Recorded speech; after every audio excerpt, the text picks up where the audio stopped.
I'm so excited to finally talk to you. Excuse my English. It's very good. Yeah, it's not my native language, of course. Yeah.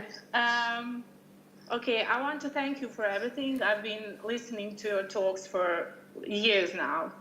Always pleasure. And yeah, and because of my English, I haven't been confident enough to call you. Yeah. I have many questions for you. First of all, I would like to know if you got your visa extended, whatever. Is everything okay with you? No, it's still unknown. They did a series of votes and they still don't know. So they suspect that they will know Thursday or Friday next week. So it's really bizarre. It's a really bizarre thing that Britain's going to at the moment. is they keep saying, yeah, we're going to find out tomorrow, and then it sort of ends up that it never gets confirmed. And I was waiting for an update from you because you said tomorrow. Yeah, well, yeah, that's what we hoped, but then it turned out again. But that's what it's constantly been like. It was meant to be like sorted out 6 months ago, but yeah, it might just go on for years. Keep your edge, Lisa. I cannot believe I'm actually talking to you because I feel like you're my little friend from somewhere, in my dreams or something. Yeah. So I just wanted to express my gratitude for these free talks that you put on. Oh, pleasure. Because you became popular and you're still down to earth and so lovely and, I like to hear about your everyday life, and I think it's great because you're not talking only about abstract things. For me, they're kind of abstract in a way because I'm not ambitious to get enlightened, really. You never know. But I'm in love with the non-duality, exactly. So I always come back to you. Yeah. And you never know, like the idea that you're not ambitious enough, you don't know. Yes, and I always come back to you. I tried with Muji, I tried with Miraganga, I tried with even that Roger guy that you talked about, him, who's your teacher. And I tried to listen to him because he was your teacher also. So. But I always come back to you. You're my first teacher, and that's it. Oh. So my question for you, Lisa, and this is law of attraction, really, because I was thinking about it and you mentioned it now. Yeah. I have this question because it really confuses me. How can we create our destiny or future, How can we consciously create? Yes, when in non-duality we have no free will. Yeah. So everything is predetermined. So how can we actually, it's confusing. Like law of attraction versus non-duality seems like opposites. Yeah. So when I was taught this, like it was actually Roger that used to hammer this into me, but he, I don't know if he talks about it publicly. What he would talk about publicly, I think, is he would talk about in every given moment you've got to do what you feel like doing. But when I lived with him, he was very much into following your heart and trusting, if you follow love, that life will work out. Yeah. Like he really, and to be honest, I think that was one of the most profound teachings that he gave to me. So when I first started living with him, like I went round to the neighbours who had lived with him who'd lived next door to him for quite a few years, and they'd never been into non-duality or that much spirituality before they met Roger, and Roger introduced them to it. And we went round there and they were telling me this story about how when they first met Roger, he was going through a phase. Roger most really dislikes it if I talk about these things because he comes across as very serious, I think. Yes, he is, but he's also incredibly funny, but maybe it's just my humour. Like he might not think that, like he's not funny as in like he makes jokes as such, but funny as in like he really investigates everything properly. So the neighbour told me about how one night she said to him, would you like to borrow a torch to go home? Because we lived in the Australian bush and there was a lot of bush between the neighbour's house and our house. And in the bush in Australia, like they say if you see a snake, then it's more than likely it can kill you. I think there was only one type of snake that couldn't kill you there, which was a python, where every other snake could kill you very quickly. Yeah. So it's like you don't normally walk through the bush in Australia, but me and Roger used to do it all the time. Yeah. But this is when she first met Roger, and she said to him, "Would you like to borrow a torch?" And he said, "No, thank you. I like to walk home with my eyes shut anyway." And she was like, "What? You what? Like through the bush, you walk home with your eyes shut?" And like he went through this stage of experimenting, like if you do everything in every moment, from what you feel, whether it'll work out for you. And it did work out for him. He's still alive, but he tried it in all circumstances. And like, it used to really make me chuckle when he'd tell me like all these different things he did with his eyes shut to see if it'd work out. And then he thought to himself after some time of trying it out that life gave him eyes for a reason, and that it was okay to use his eyes and to to look to see if there was something there. But he went through this time of like just trusting the body, and with everything I think it's a process. Like, I'm not recommending that anybody does that, but it's like an apparent process of depicting your assumptions, like depicting what you believe and what you think to be true. And if you do like have a nice feeling and a feeling that you can walk home without bumping into something, then like don't go and do it against a road or anything or put yourself in dangerous situations, but then go for it. But eventually, like, life gave us eyes so we could look and we could see things, and that's what we're meant to do. We're meant to use our eyes and use our senses. But it's back to this part of following your heart, feeling what feels good in your heart and really trusting it. Yeah. So when I set up this business of being a non-duality speaker, which in the end, it is a business. I don't like using that word, but in the end, it pays taxes and it fits in. Like, I have to call myself a teacher to fit in. Yeah. Like, you have to pick a taxing bracket of what you are. And I've picked a teacher, and I have to do invoices, and I have to keep accounts, and I have to register everything, and I have to work with it like a business. But when I first started, there was never an intention to it other than to make it make it anything. It was always following my heart and following what my heart said. And I now still don't even really advertise because that's what my body tells me to do, and I make my decisions on what my body tells me to do rather than logic. Like sometimes I have to use logic. You have to determine some things. Like I tend to do, I tend to do what my accountant tells me to do. But I also tend to make a lot of decisions from how it feels in my heart.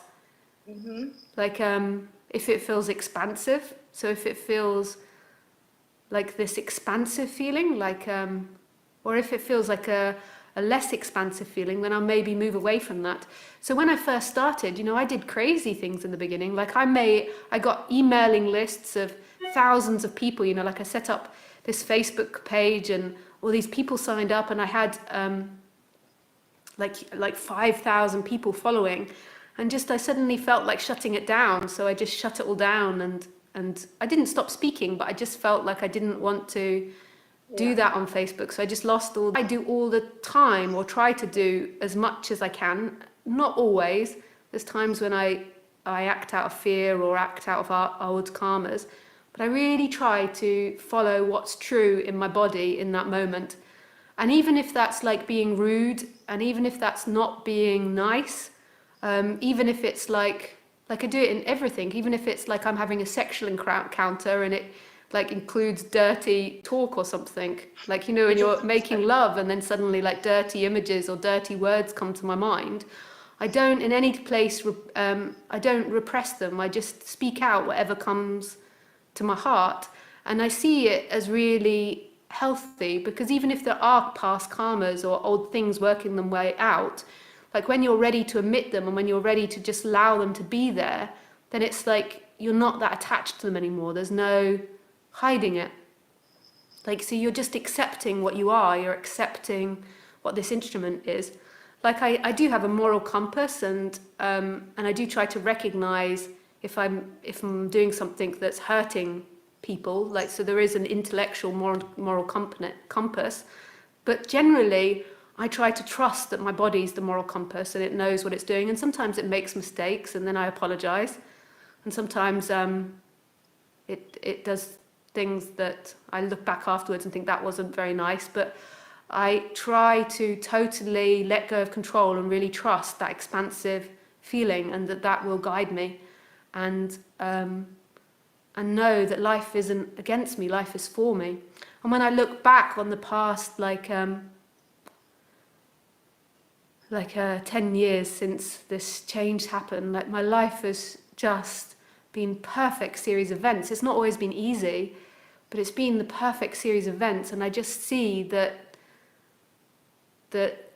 life is always offering you up gems and offering you up teachings and offering you ways to expand.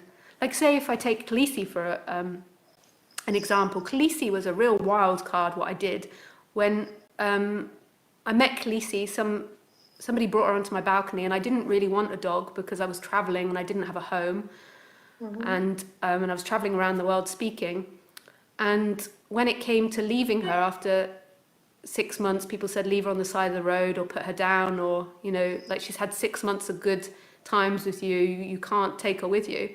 And my heart really felt like the right thing was to take her with me. So I got her a passport and brought her back to Europe with no home, barely any money, nowhere to go, with a wild street dog that wasn't the most friendliest dogs.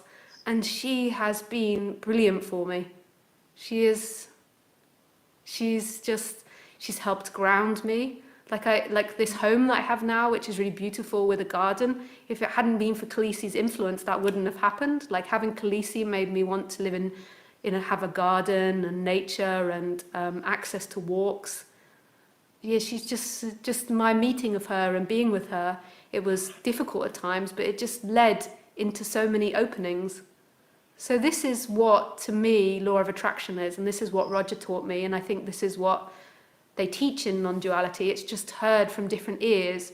And basically what it is giving up control, giving up yourself and acting from this moment. Yes. Like, acting from this, from everything.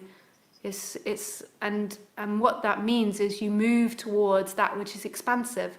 So you naturally, and you could say the expansive part is pleasure, but it's no longer seeking for pleasure and time. It's no longer, if I get Khaleesi, it's going to make me happy in 5 years' time. It's like, in that moment, trusting that the right impulses are coming. And you trust that which feels expansive, and you trust that life knows what it's doing. You use the intellect to put in information, but you then, at the end, you trust what your body feels, what your gut feels, what love feels, this moment. And then you move away from that which is painful. And that, to me, is law of attraction. And that, to me, is like attract like. When you act from fear, you will see fear everywhere. When you act from love, you'll see love everywhere. And love is this moment. No matter what happens, even if you by accidentally fall off a cliff, it will still be an absolute love. So that's how, that's true law of attraction. Then if we take it up a level and we talk about, so maybe you are wanting to find a career or something, then what is it that makes your heart sing? Like, if you go into the human world, like in the human world, what is it that makes your heart sing? In the end, every career is perfect. If you completely surrender to what's happening, you can enjoy cleaning the toilet, painting the balcony, washing the dog. You just completely absorbed in what you're doing.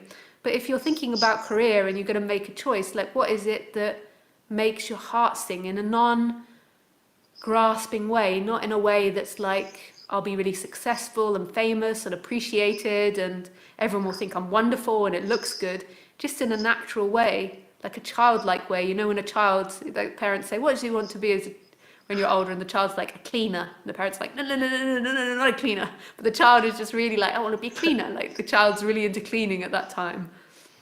And you just have to trust, like complete trust, but it's absolute, like, takes courage to step out of the mental constrictions of our society that have told you you've got to follow fear. It's a big step. But it's the disappearance of self, you to completely collapse into this moment. Yeah.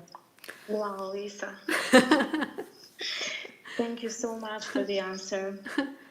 I love your how spontaneous you are. And I remember every day, for example, I remember your phrase like body-mind mechanism. You don't use it anymore. That's so Roger. And That's the influence of him. say, like, thoughts pop up. And when I start to overthink something or when I'm worried, I just remember that. Yeah. I stop. And you helped me a lot. You helped me a lot, really. And I kind of owe you. Oh, that's sweet. But I know it's not.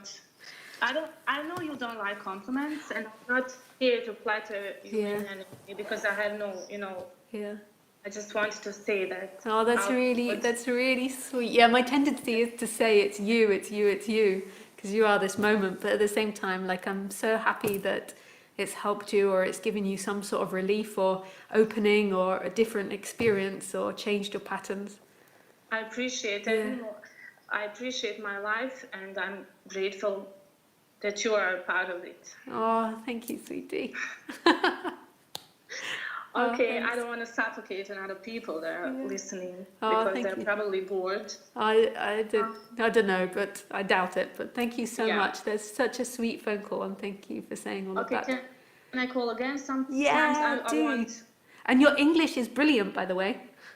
It's very good. I'm not myself. Next time probably I'll be better. Yeah, it takes time to get used to that flow. I really appreciate now speaking a foreign language, now learning foreign language. After so many years, I can talk to Lisa. Yeah. It's a miracle.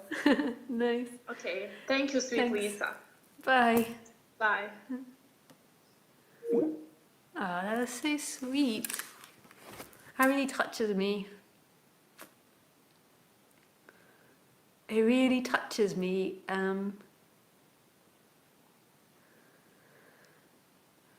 That people expand and suffer less. That really does something for me. That touches my heart. Yeah.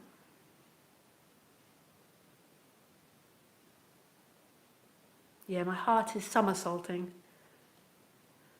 Sort of somersaulting up here. It's like, woo! That's nice.